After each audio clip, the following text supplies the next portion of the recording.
তোমাদের দুইজনের কাছ থেকে দুটি জিনিস চাচ্ছি। তুমি সেনেগালে বিশ্বজয়ের সময় 2024 সালে প্রথম যে প্রশ্নটা পড়েছিলা সেটা একটু পড়ো, আর জাকারিয়া এই বাইতুল্লায় মানে ফাইনালে দ্বিতীয় যে প্রশ্নটা পড়েছিল, এই দুইজনের দুটো প্রশ্ন একটু আমরা একটু শুনি।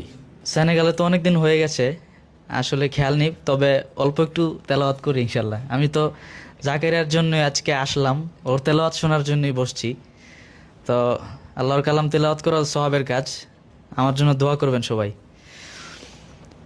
أعوذ بالله من الشيطان الرجيم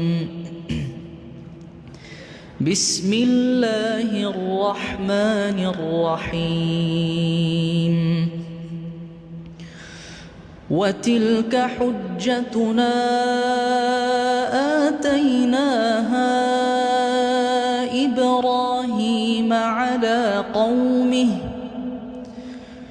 نرفع درجات من نشاء إن ربك حكيم عليم ووهبنا له إسحاق ويعقوب كلا هدينا ونوحا هدينا من قبل ومن ذريته داود وسليمان وأيوب ويوسف وموسى وهارون وكذلك نجزي المحسنين صدق الله العظيم. أعوذ بالله من الشيطان الرجيم. بسم الله الرحمن الرحيم. يا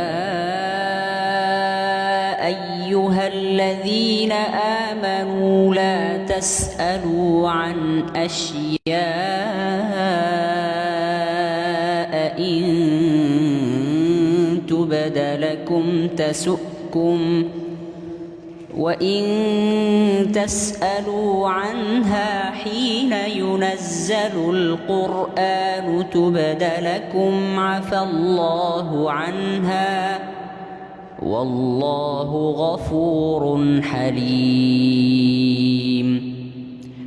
قد سألها قوم من قبلكم ثم أصبحوا بها كافرين. ما جعل الله من بحيرة ولا سائبة